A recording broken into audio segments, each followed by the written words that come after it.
Carroll bringing it forward. Thompson's making the run. Carroll hangs on to it though. Still Davy Carroll. Could go all the way here. Oh, what a goal!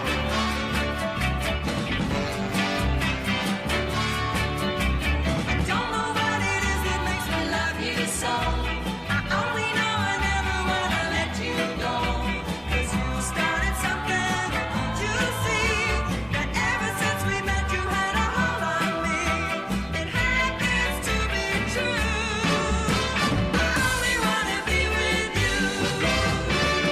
Hello and welcome to Ringing the Blues, the official Wycombe Wanderers podcast. On the show this week we have all the action and reaction from the trip to Bristol Rovers.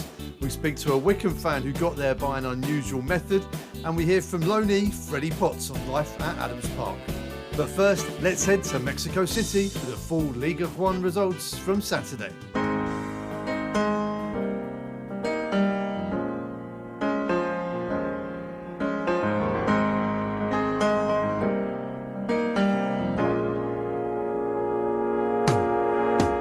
We are ringing the blues from Mexico City. It's me, Uri, and here are the results for League One.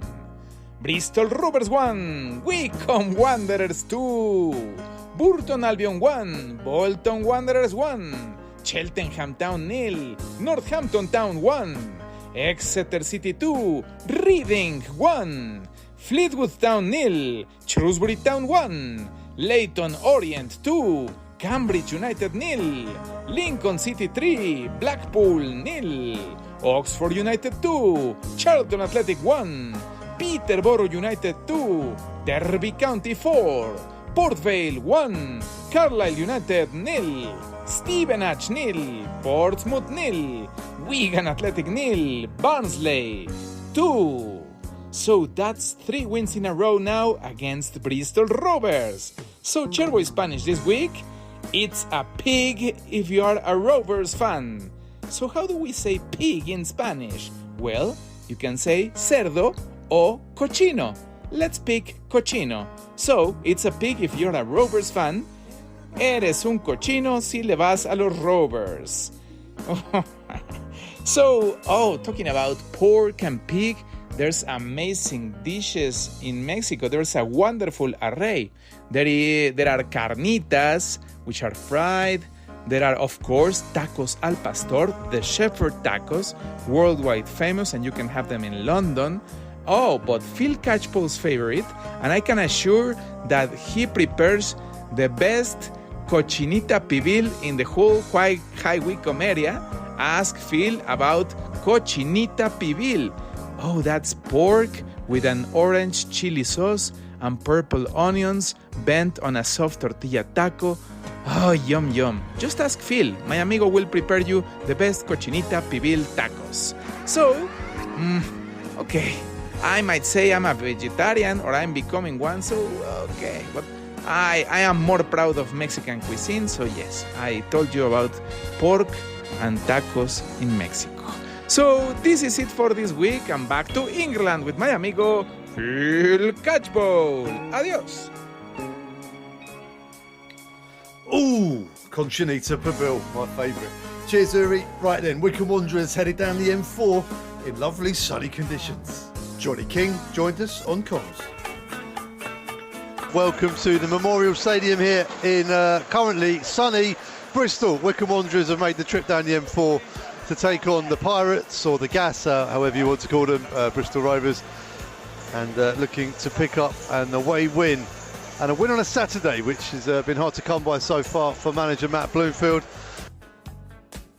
Wycombe have a free kick. Can they snatch one here from a set piece? Luke Leahy with the left-footed free kick into the box.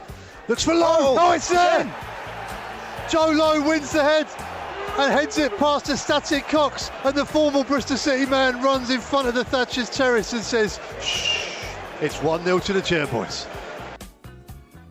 Lowe, crossfield free kick towards Vokes. Heads up, finds Leahy on the volley! Oh, wonderful strike, tipped over the bar. Brilliant save by Cox. What a strike by Luke Leahy. Still 1-0 to the Chairboys. 17 minutes left plus stoppages. We could bring the ball forwards now with Hanlon after Scowen wins it back. Hanlon, lovely ball through to McCleary. McCleary scores! Wycombe have doubled their lead. Scowen got the ball in the air in the middle of the pitch. Found Brandon Hanlon, whose pinpoint pass finds Gareth McCleary, who drew the keeper and chipped it over him with his left foot into the empty net. Bristol Rovers 0, Wycombe Wanderers 2. Kane Vincent Young at left wing back, bundled over by Brown, no foul. Ball from Kramer's cut back across the edge of the area and it's there! The goal for Bristol Rovers has come from Harvey Vale, his first goal for the club. And Rovers are back in this. The cross came in low, it found its way across the penalty area and Vale turns it in at the back post. Thomas, cross to the back post, Keogh gets a head on it. Still not clear, shot comes and it's miscued, drops to Kramer. Brilliantly defended by Joe Lowe. Lowe threw himself in front of that shot that was going in the bottom corner. It's hit low and gone past the post for a corner. Lowe celebrates it like a goal. And there goes the whistle. Wycombe Wanderers have won on a Saturday for the first time in Matt Bloomfield's managerial reign. They led 2-0 here. It was an excellent performance. Rovers came hard at the end. They used their subs well. Wycombe Wanderers have been injury hit during this game as well. To say it was a tense last 10 minutes, Johnny, I don't think does justice to the word. Your man of the match, does it remain as it was on 80 minutes? It absolutely is Joe Lowe. Even if you took out the goal, if it had been 0-0, absolutely brilliant defending and typified right at the end where he stretched every inch of his, whatever he is, 6'5", to get that blocking that he had no right to make. Absolute masterclass in defending. Brilliant performance, but yeah, boys as well, great. Leahy, Scowen was Scowen, giving it beans in the middle. Great all-round team performance, but yeah, Joe Lowe man of the match for me. Matt, a win on a Saturday and a great place to get it. Yeah, there's been a big deal made of that, hasn't it? I know, but obviously we feeling like we're in a good run in terms of the win against Orient, and then a very good point against Burton, albeit frustrated not to get all three. So we've worked really hard this week. It's been nice to have a week on the grass, and we're really pleased to get a Saturday win. Talk us through the game plan, because it looked at, when we got to 2-0, it had been executed perfectly. Yeah, I think that Joey's recruited really well. I really like the makeup of his team. I like the way they've tried to play, and we felt that when teams pressed them high, they exploited the space in between the units and got their wide men rolled inside, and Collins dropped in the space to go and exploit. So we felt that we had to keep solid in the middle of the park and try and make them go round us, which I think we did, to a degree very well. Obviously times when they made shots, but I thought their opportunities first half were mostly outside of the box. I thought we defended the box really, really well. And when called upon, Maxi come and took some crosses and was very solid for us. Let's talk about Joe Lowe, opened the scoring and blocking heroically at the end too. Yeah, he said he enjoyed the block more than the goal. I don't want to go too overboard on Joey, because everyone knows our feelings on him. He's come in, done everything that's been asked of him since the day he arrived. We're really proud of him, the way he goes about his work, the way he treats people around him. We're really proud to have him as one of us. It has come at a cost, this victory. Injuries to Ryan Tapazzoli and Dale Taylor. Let's talk about Tapazzoli first, because the back three in that first half looked incredibly solid and composed. Was it a real blow to lose Taff at that stage? It wasn't. Obviously, in respect to Kesey, who else could you want to come on in that situation? Someone who's been there and done it a number of times. So we totally respect and love the input that Kesey gives us. But that back three, we felt like we're performing pretty well. They had a good, solid relationship at MK Dons, and we were looking forward to them building up that. But we picked up a couple of injuries today, and we'll have to assess them over the weekend. Probably better now than before Friday. It's before Friday, so we can really assess what we want to do before the window shuts. But we have to assess those guys and see where they're at. With Jack Grimmer last weekend, it looks like they're building up a bit now. We've gone from having a fully fit squad to in the last couple of days we felt like Wills and Jace have been back out on the grass, and we lost JJ, Jack and Taff, and now Dale as well for maybe a little while. We'll have to assess them. Frustrating, but that's the game. Unfortunately, a lot of them are, Dale's was an impact, Taff was an impact.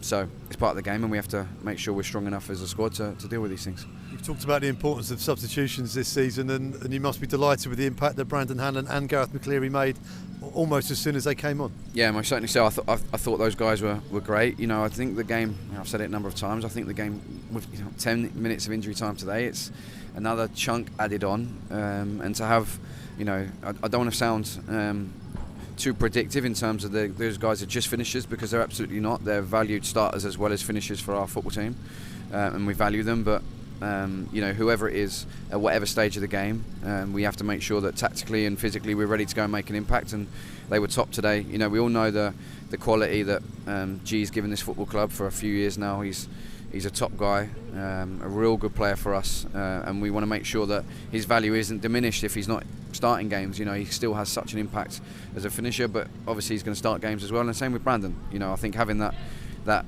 real pace and power that they bring to us in the last half an hour is absolutely fantastic, and no lack of technical quality either. You know, the ball from Brands, the accept and the finish from G was very, very good. And on to Tuesday night, a chance to rotate possibly? Possibly. Want to win, want to get through again. So I think, as you saw at MK Dons, we took it extremely seriously. We wanted to win that game, and we'll do the same again. But you know, we were carrying a few knocks at the end, so inevitably we'll have to maybe rotate slightly and make sure that everyone's up to speed for minutes. So you know, I want to win, I want to go through, so I want to make sure that we pick a team that we believe that can win the game. Gareth, first 3 points on the road for Wycombe Wanderers, and your first goal of the season. How was that? It was good win against a side that played the ball on the floor quite well. It was a tough game, especially towards the end. But yeah, we're happy to come away from home to get 3 points, and yeah, hopefully it can long continue and we can pick up more points on the road. A lovely appearance off the bench for you and Brandon. You're skipping down the line there like a 26-year-old still. Yeah, I feel like it. I feel 26. Brandon's done really well. Ever since pre-season, so we're all chomping at the bit to get on the pitch, and yeah, we know it's a lot of competition in the squad, but hopefully for all of us it will help us thrive, and it will help us push everyone else to better things, and it will make us produce better performances as well. So the competition's good, and as I said, Brandon done really well today, and so did all the boys that started as well. Talk us through the goal. Me and Brandon have always said, like, we don't slip each other in, so I think I slipped him in a couple of times today. He had a few chances and then he returned the favour, so I was thankful just to get the shot off and get it on target, and yeah, it was a great ball by Brandon, and yeah, 2-0 I think we should push forward a little bit more, but I think we sat back and we invited a bit too much pressure, so that's something we'll probably have to work on, but yeah, just happy to get the 3 points. Lovely scenes at the end there as well, especially with the manager and the players too on the pitch. Describe those feelings when the whistle went after 100 or so minutes. Yeah, it's been spoken about a lot about the added time that we get. So everyone's going to be utilised, and yeah, to get a win after such a long, hard-fought game is something that it's elation, and I think it's something that going forward, it will help us in the long run as well, to get these sorts of wins and to see the unity within the squad is something that we can build on, and hopefully we can take that into next week or into Tuesday against Sutton. And a word for Joe Lowe, scoring at one end and then blocking heroically at the other. I know, yeah, he celebrated the block more than he did the goal. It's a fantastic block, and yeah, he's top goal scorer at the moment. I've told him he needs to stop scoring and start producing at the back, and he has done. He's done that ever since he's come. He's been fantastic since he came in on trial, and yeah, he's got his chance and he's taken it with 2 hands, so long may it continue. Joe, a great 3 points and a great performance personally for you too. Yeah, no, another enjoyable one. I seem to be making more and more enemies every week, but I think it's just the enjoyment just spilling out of me, and just feel confident. I'm just loving playing here, so it's brilliant. What did you celebrate the most, the goal or the block at the end? I think I might have gone a little bit too far on the goal, but I enjoyed the celebration for the block. I think that was just as good as the goal. What was the issue? Did you get booked after celebrating? Yeah, I think I didn't know this, but you actually get booked for shushing, so I won't be doing that again. Talk us through the block at the end as well, because at 2-1, absolutely vital. I think the Bristol Rovers fans around me thought that was a certain goal. Yeah, I think a few of the lads went in after and said they thought it was a goal, and it was carnage in the box. Everyone's falling over everywhere, and it's falling perfectly to the lads, and I've just thrown my body in front of it and seemed to hit my back and go wide. So it was nice feeling. Started off at the middle of a back three, ended on the left of a back three. Versatile as well as scoring goals and blocks. Yeah, no, obviously I'm happy to play anywhere across the back three. So wherever I can help out, I'll do it. And if it helps the team, then yeah, I'll do it. No problem. And how big a result was that for the team? First away win, first Saturday win for the manager too. First Saturday win. Again, an away win always feels good, especially when all the lads are travelling from everywhere to get here. So no, that feels great. And on to Tuesday and Saturday in the league next week as well. The fixtures keep coming. Yeah, they come quick and very thick and fast. But no, I think we're all full of confidence and we're excited for them. We can't wait. Can't wait. The thoughts of the gaffer, G-Mac and Joe Lowe in the rain. But what about the Bristol Rovers fans? What did they think? Well, let's find out in the opposition view. Wolverhampton Pirates. Another loss to a very poor Wycombe side. We are miles from being even a half-decent side. We still can't defend set pieces, pose no threat from our own corners and free kicks, and are totally toothless in attack. Unless we get a proper number 9 in, we're looking at a relegation fight for sure. Ride into the sun. When you play Wycombe, you know they won't outplay you and will sit deep and look to score from a limited number of opportunities. They're a poor side who are well organised. Giving them a needless and cheap free kick is bad enough. Conceding from a free hitter is indefensible. You're then chasing the game, meaning they can sit back, waste time, and hit you on the break, which is exactly what happened. Exactly the same as the game last season, including the fact that we scored a late goal that ultimately proved to be insufficient. Absolutely appalling game management from the team.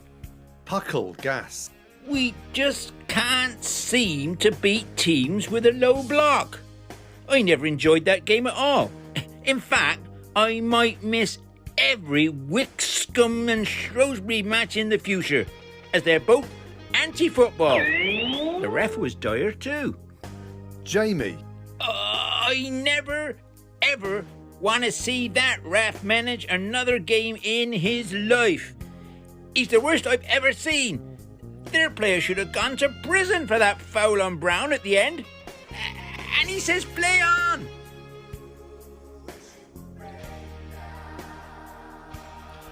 Ovi Dista.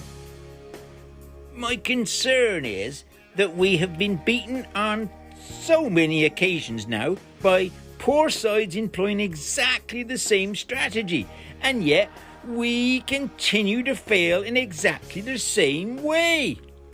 I saw little today to indicate that this won't keep happening. That said, I'd rather have the foundations this squad have than watch the likes of Wycombe, who have zero potential to evolve and improve. Limpstone gas. Go ahead. Why do Wycombe have such a voodoo on us? It goes right back to when they sent us down. Meldrew. We hear the same old crap from Barton week in, week out. When is this man going to wake up, smell the coffee and stop trying to fool the gasheads who have been supporting this great club for many, many years? This is League One, and he's trying to instill a Premier League style of football into League One players. Can't the squad not see what's happening? Or maybe they're just afraid to speak up. Dudell Bowski. We tried the textbook League One ugly hoofball style, and we were winning most weeks. It got us to third in the league. And yet, Radio Bristol was awash with complaints about paying to watch ugly football, and crowds dropped to as low as 6,500 on Saturdays. It's one or the other. Remember Halifax. It seems the more we slag Wycombe off, the more it inspires them to beat us. Perhaps we should keep quiet. It is disappointing, but with all the new players, I doubt Barton knows his best team yet. But he has to find it soon if he's to maintain the support of the majority. He will stand or fall on the decisions he makes twixt now and Christmas. Chunks. According to Barton, we lost because the sprinkler system wasn't working and the ref wasn't fit enough and was gasping for air. The Wycombe players were also gasping for air, but still managed to win 2-1. Oh, Joey. Nail C gas. We need to learn from Wycombe. Yes, they are horrible to watch, but that back line of theirs stayed solid all game and were so organised. We are obviously a better footballing side, but winning ugly is fine if you get the 3 points. We interrupt this program to bring you a special report.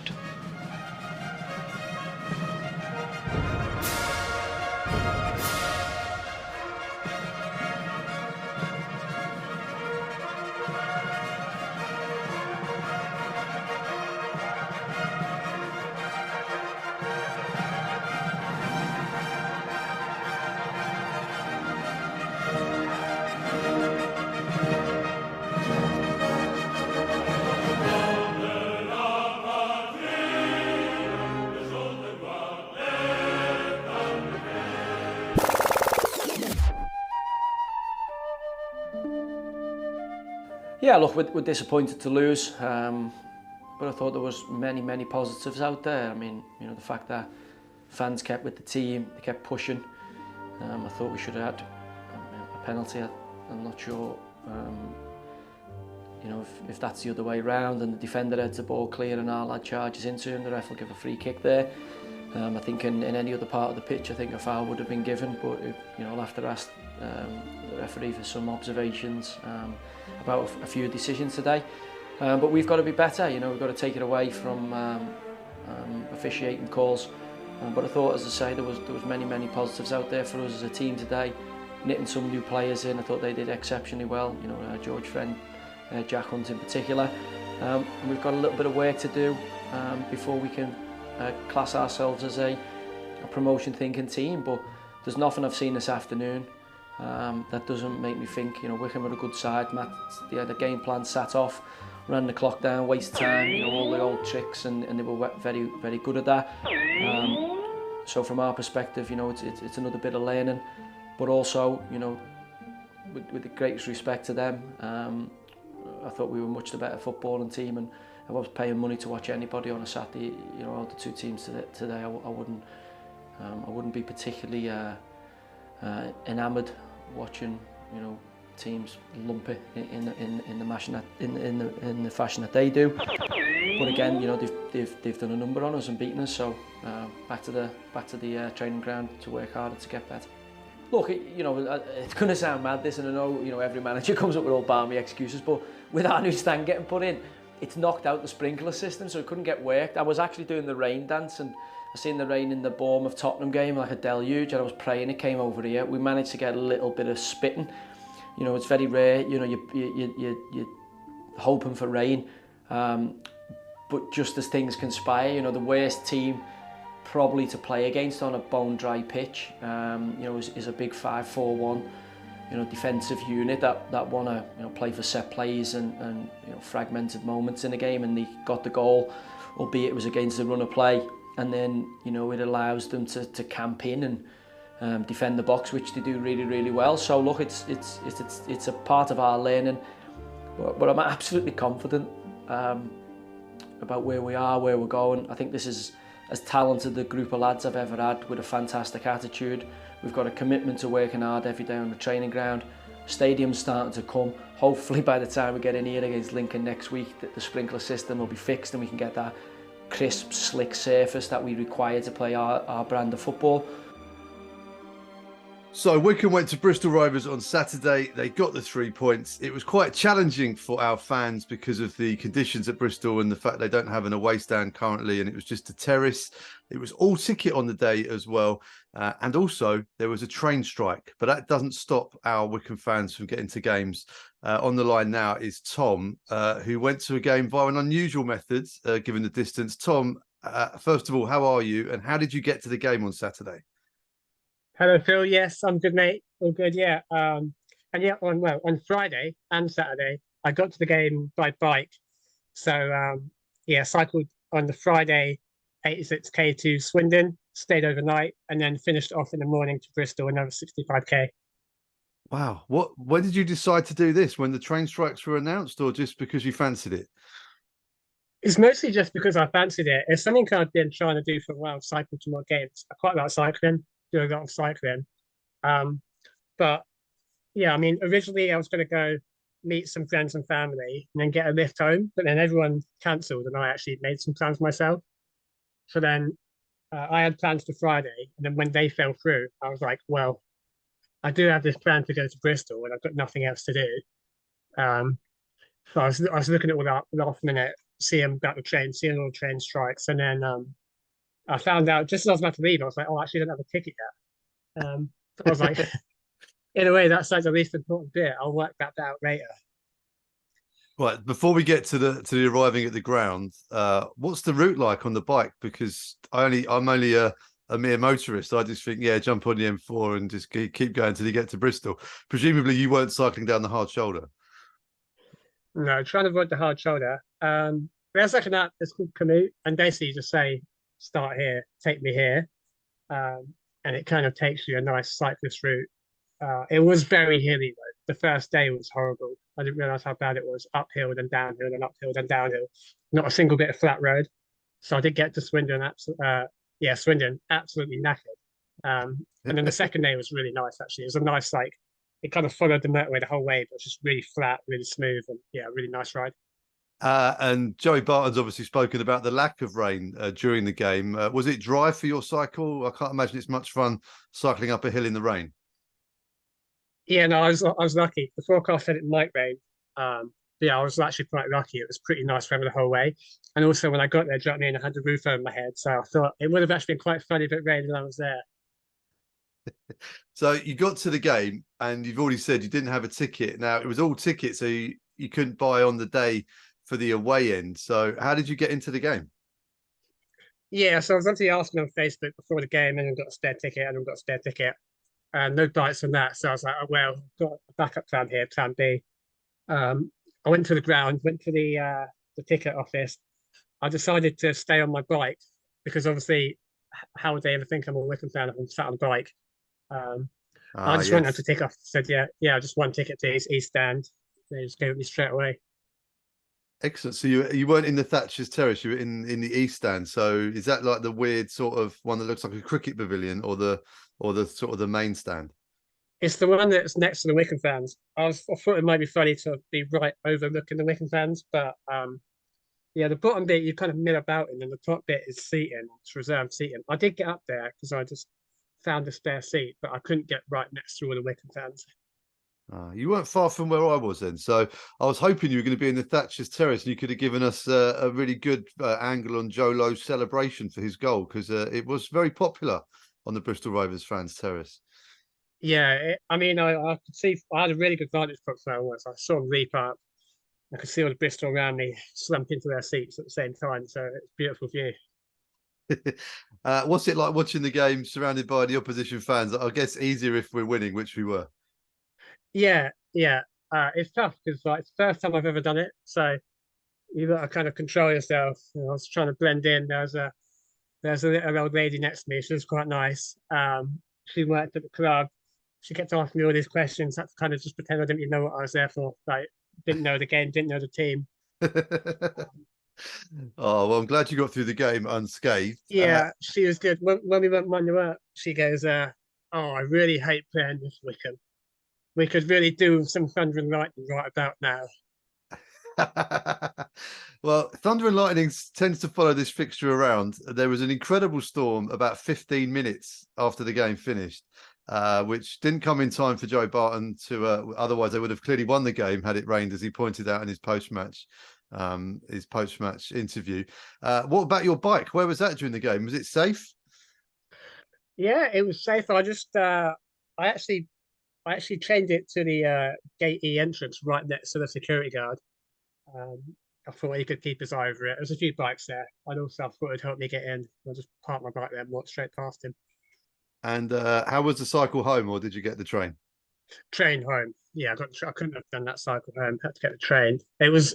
I mean, in a way, that was the most stressful part of the journey because it was catching the last train to London and then the last train back out to Wycombe. So yeah, had to be quick for that and make sure I caught them all. So yeah, I would have been doing more cycling unplanned. Now, I think there's a Luton Town fan who cycled to every game last season for them for charity. Is this something you maybe want to expand upon and maybe do more away games? Because I'm looking at Exeter Boxing Day, Carlisle, last away game of the season. There's some pretty big cycles in this division. Yeah, funny enough, my uncle said the same to me. Is like, when are you leaving for Carlisle? I have to leave about now. I'm not planning on doing every game, no. I mean, I've got my on Saturday at Northampton. It's quite a nice one, actually, 4 hours. But yeah, that should be. So as long as the weather stays good, I'll do it. But yeah, definitely not every game, but weather permitting, timing permitting. And also, yeah, preferably have someone I know going that can take the bike back. And it'll be, yeah, I'll do it again. Oh yeah, Northampton, that's just like popping down the shops by comparison, isn't it? That's a nice one. So local jaunt, yeah. Where do you set off from? Do you live in Wycombe? I live in Wycombe, just behind the station, yeah. So if there's anyone listening to this who cycles as well, you know, would you be up for some cycling companions for an away day one day? The peloton. Yes. I could do, yeah. It's there. I do like cycling and put the headphones on and just get my head down. But yeah, I'm happy to cycle with people. Okay. Yeah, it's just harder when you sort of maintain pace because I'm really slow sometimes and really fast other times. It depends on the part of the journey, Mark. Well, if there's any Wycombe fans who cycle, I know there's a couple of you cycle out from London to home games sometimes, but if there's anyone listening to this who wants to get involved in a Chairboys cycling club, maybe we can start something here. Well, Tom, I salute your commitment to get into the game, and it's just as well we won, wasn't it? Because that would have been a lot of effort for a defeat. Yeah, as the saying goes, we've come a long way for not much. Yeah, but unfortunately not. It was a great game. Brilliant stuff. Well, Tom, let me know what you do later in the season. If you are planning on cycling to Carlisle, we'll definitely feature you on the podcast again. Well, now you say that, I'll have to think about it. Yeah, yeah, I'll start looking into the route now. And I think if you leave by sort of January, you might get there in time for April. Yeah, I'll let you know. Wycombe Wanderers have changed strategy this year with several young loanees in the squad. One of those bright young things popped by Wanderers TV last week for a chat. Here's Freddie Potts. I'm forever blowing bubbles, pretty bubbles. Freddie, first time we've spoken since you've arrived at Wycombe Wanderers. How are you finding it? Yeah, very good. I'm enjoying it so far. It's been a challenge for me that I wanted to experience before I came here, but all the lads, all the squad, all the staff have helped me settle in really nicely, so I'm enjoying it. What's it like being in the squad game after game? Is that what you're here for? Yeah, game time is the main reason I came here. I came here for the men's football. You know, League One is a good standard, and being part of men's football, you know, playing Saturday, Tuesday, and having like something on the line to play for every game. You know, everyone wants to win here, and that's just something I wanted to experience myself. And that first month, it is Saturday, Tuesday, isn't it? This is the first week we've not had a Tuesday game. A bit of time to breathe this week maybe and still do a bit more on the training ground? Yeah, I mean, this week is probably, since I've been here, it's been the first week where we've actually stayed off the Adams Park Stadium and actually trained, you know, like done proper sessions here. And yeah, it's been, like I say, it's been different. It's been a challenge that I've wanted to have, playing Saturday, Tuesday, but we're just all looking forward to the game on Saturday, which is going to be another good test. And how do you feel things are going game time now in terms of the league performances? Yeah, I think for myself, I've had a few starts, which is the main thing for me. I want to be starting every game here. I feel like the performances, as we've noticed, the team's getting better. We're starting to gel as a team, and you know, I feel like we're playing better, and we're just unlucky with a few of the results. I feel like on Saturday we should have came away with 3 points. We could have came away with 3 points, and we felt like there was 2 points that were dropped. But we're looking forward to the game on Saturday. And what's it like playing alongside the likes of Josh Scow and Luke Leahy, really experienced players at this level? Yeah, I mean, they're top players. You know, you can see the quality that they have. I think Scoey and Luke, they're real good established players in league football, and being around them is just as good as being around the Premier League players, because they show me something new that I can learn, and they're helping me, you know, integrate into the midfield, which is really good for me. I'm not sure if any of the boys are West Ham fans. Are any West Ham fans in the building? There is one, Christy Ward. He's a massive West Ham fan, and the physio, Tom, he's a massive West Ham fan as well. He keeps asking me questions about the club, which is obviously nice. But it's like, yeah, there's a couple of West Ham fans, yeah. And we've got to talk a bit about your time at West Ham, because you were on the bench when they won a trophy, their last game of last season against Fiorentina. That must have been an incredible experience. Yeah, that was probably the best experience of my career so far. The conference final, I think. You know, I'm a West Ham fan myself. It was a massive part to even just go out there. You know, I weren't expecting to be on the bench, but when the squad got announced and I was on the bench, I was like this is real. This is what I've been dreaming of as a kid, and just to be there, and thankfully the way the result went, that was just the best night of my career so far. Just to be around it, to be around the squad, all the fans that were out there, it was a crazy experience. And you played your part in getting there, because there were some appearances in that competition to get to the final for you too. Yeah, that was the European competition, was like an opportunity for me and a few of the young boys, which we tried to take, you know, and then it helped us being around first team football, completely different to what we were used to. But I feel like we all enjoyed the experience, and like I say, playing for the team that you support is just, it's the best feeling in the world. Fantastic. Yeah. And it's a footballing family you come from as well, brother and dad? Yeah. So yeah, my dad was at West Ham all his career. My brother's at Luton now, but he was at West Ham. We've all gone through West Ham, the academy. But yeah, my brother's at Luton. He's still playing now. Hopefully, in the Premier League, they could do well. It's been like unbelievable to see where they've come from.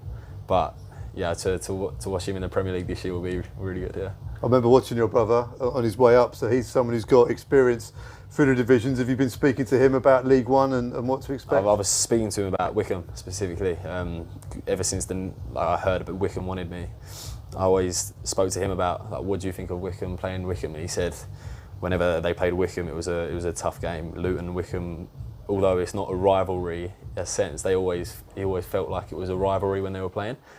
And he said, like, they're a tough team, they're a physical team, they like to win their duels, to win, you know, every battle on the pitch. And ever since he started talking to me about that, I just started to get excited about coming here. So he persuaded me as much as, you know, the gaffer did, and the way he said about Wycombe. So yeah, it was buzzing to be here. And what did the gaffer say to you to sell Wycombe to you? So the gaffer, he sat me down and we started talking about his inspirations about the club. You know, they want to be in the Championship. That's where they belong, the club this size. And the way he likes to play, he's trying to integrate a new style of play. You know, he likes to play from the back, and it's something that I'm used to at West Ham. But I feel like the way he wants to play is exciting, it's encouraging, and I feel like through our performances so far, we can start to tell that we're starting to bring that forward. We're starting to play a little bit more, whilst keeping like the likes of hitting long balls into Sam Vokes, which helps a lot. Good stuff, boy. It's been a pleasure to see you play so far. Looking forward to a big season. Yeah, it's going to be a big season. We're hoping for big things this season. We want to succeed, and the results will come. Trust me. Right, that's your lot for this week. Many thanks to Freddie Potts, to Joe Lowe, Gareth McCleary and the gaffer, Matt Bloomfield. Not forgetting Jerry Barton and Tom Ball, the Wycombe Wanderers cyclist. We'll be back next week with news of the League Cup Round 2 game against Sutton and the match in the league against the Cobblers. Come on, you Blues.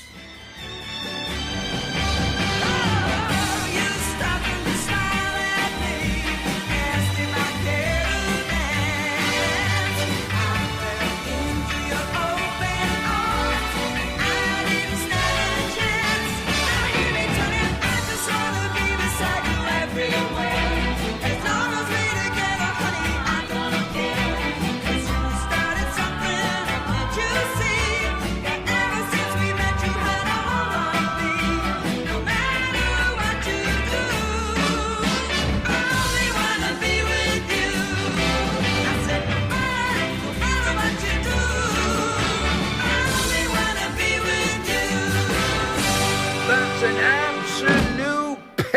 if you're a Rovers fan.